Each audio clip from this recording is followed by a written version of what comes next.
Bom, em princípio não cambia o método de campanha. Eigenlijk, MFK sempre quer ser que o pueblo,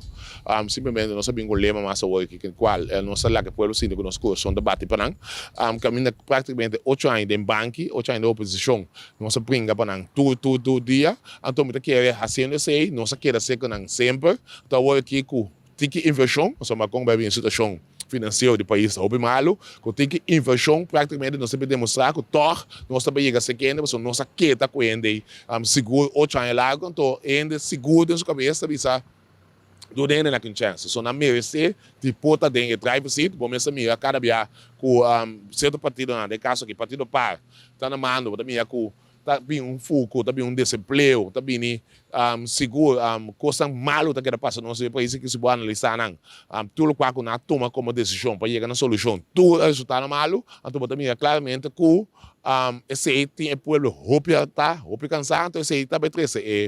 é parte de